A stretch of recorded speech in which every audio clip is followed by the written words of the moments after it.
My name is Khalid. I'm 72 now. I wasn't planning to record anything like this.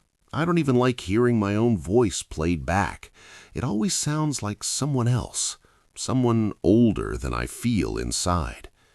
But lately there's been this restlessness, like something unfinished keeps shifting in the corner of the room. It doesn't go away when I turn the lights off.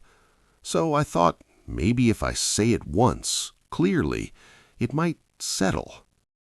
There's one day I keep returning to. Not because it was loud or dramatic. It wasn't. That's the strange part. It looked like any other day. Ordinary. Forgettable if you didn't know what to look for. I was 34 at the time, still working at the factory outside the city. Long hours, same faces, same routine. I remember it was winter. Not the kind with snow, just that dry cold that makes everything feel a little distant. That morning, I almost didn't go in. I had a headache, stayed in bed longer than usual. My wife had already left the room by the time I opened my eyes. I could hear her in the kitchen, moving things quietly. We didn't talk much in those days. Not for any big reason, just silence grows, you know? It fills the spaces you don't notice at first. I got dressed, drank my tea without tasting it, and left. At work, something felt off. Not wrong exactly, just slightly out of place, like a chair moved an inch from where it should be. There was a man there. His name was Rashid. We weren't close. We worked in the same section, saw each other every day, but never went beyond small talk. Still, you get used to someone's presence. You start to recognize their habits without trying. Rashid was usually early, always. But that day, he came in late. I remember noticing that. He walked in quickly, avoided looking at anyone. His face, I don't know how to describe it properly. Not angry, not sad in the way people usually show it, just distant, like he had already stepped somewhere else and his body hadn't caught up. He passed right by me. For a second, I almost said something, just a simple thing. "You're late today," or "Everything all right?" But I didn't. I told myself it wasn't my place, that people have their own problems, that it would be awkward. You come up with small reasons like that. They feel reasonable at the time. So I let him pass. The day went on. Machines, noise, the usual rhythm. Hours blending into each other. At lunch, he sat alone.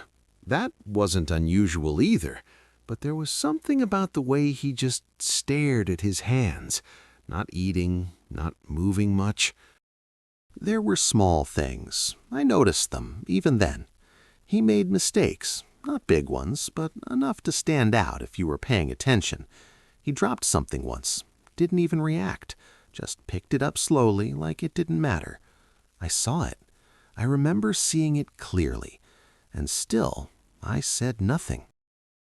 Later that afternoon, there was a noise. Not the kind we were used to. Not the steady, mechanical sounds. This was different, sharp, out of place. Everything stopped. People started moving, quickly at first, then slower as they got closer to where it came from.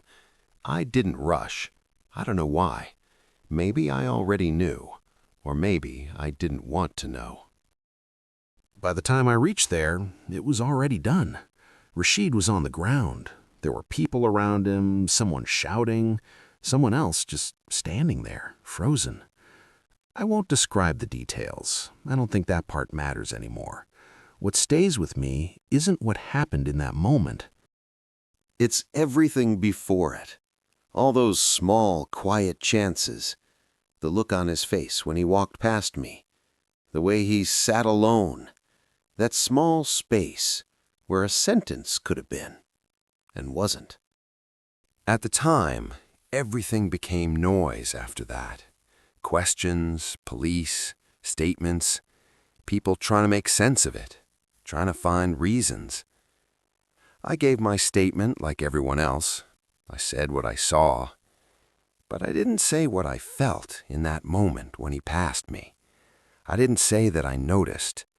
I didn't say that I chose to stay silent. I told myself it wouldn't have changed anything. That's what I held on to. For a long time. Years, actually. You learn how to live around things like that, or at least you think you do. Life kept moving. Work, family, responsibilities. My children grew up. My wife and I, we learned how to exist in that same quiet way. But every now and then, it would come back. Not loudly, not like a nightmare, just a small memory slipping in when I wasn't expecting it. The way he looked at the floor, the moment he walked past me, that small space where a sentence could have been and wasn't. I never told anyone about that part. Not my wife, not my friends. It didn't seem necessary. Or maybe I just didn't want to hear it out loud, because once something is said, it becomes harder to ignore. If you're still here, just sit with it for a moment. That's all I wanted to do, before I couldn't anymore.